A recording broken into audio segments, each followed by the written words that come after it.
Chapter 61. Ashton Taylor's in Hartford echoed with Craig's giggles every time Mr. Ashton attempted to measure his inseam.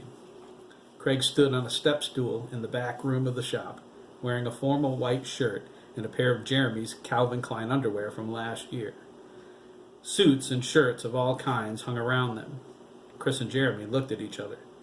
Mr. Ashton's employees were already altering their suits, as well as Craig's jacket, but it seemed they were never getting him into a pair of pants.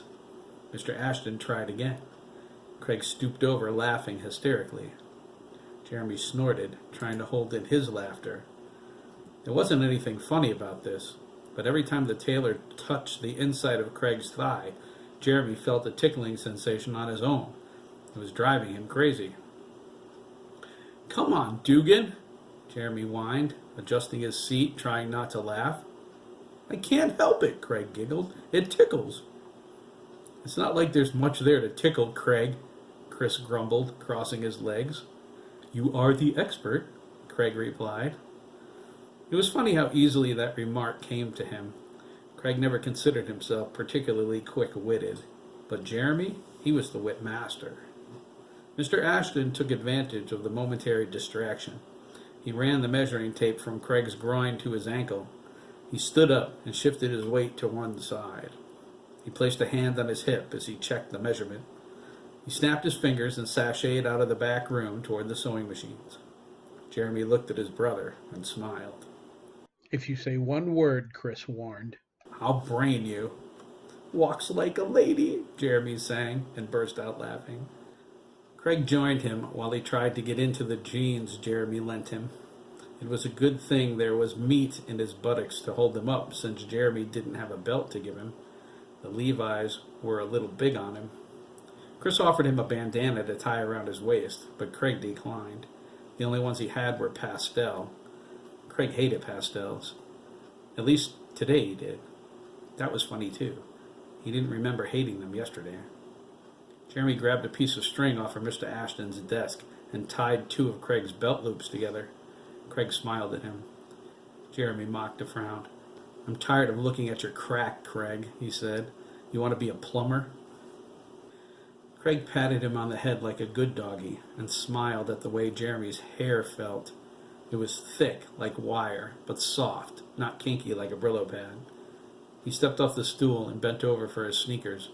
When he did, Jeremy grabbed his underwear. "How would you like the world's biggest wedgie?" "How about if I fart?" Craig asked, pretending to strain. Jeremy whipped his hand away. Mr. Ashton stood in the doorway, shaking his head. "Boys," he sighed. Jeremy and Craig blushed, scurrying for a seat. They hid their faces in their hands. Chris laughed and pointed at them.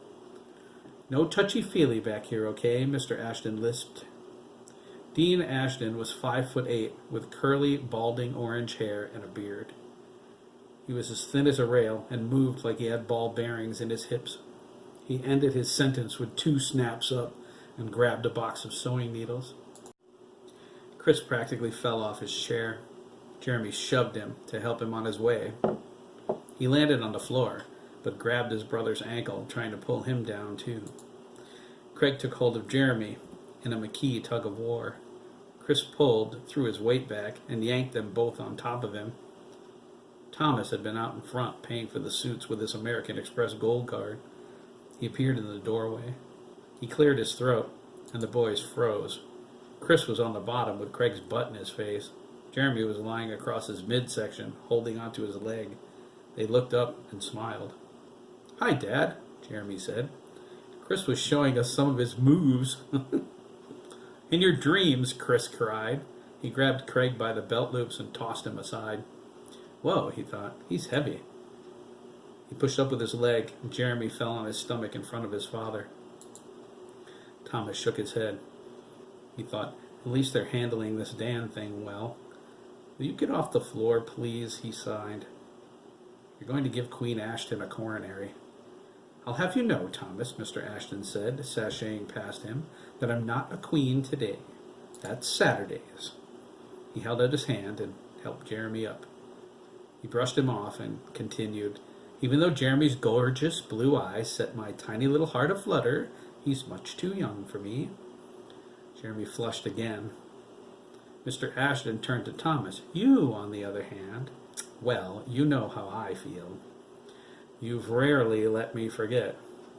Hey, Chris cried, there's only one gay guy in this family.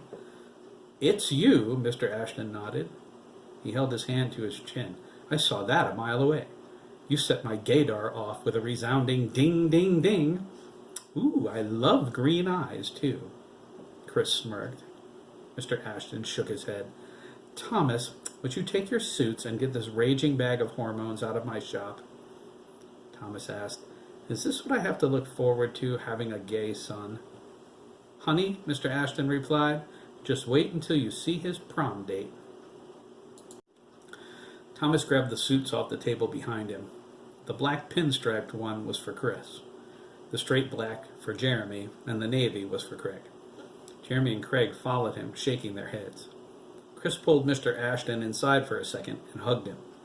His first time being openly gay in public, and Mr. Ashton made it very cool. He smiled and gave Chris a business card. My cell is on the back, he said. He seemed to lose a bit of his femininity. It's not an easy road, you know. If you need to talk, you can call me. Chris nodded. I appreciate that. Mr. Ashton fanned his face with his hand.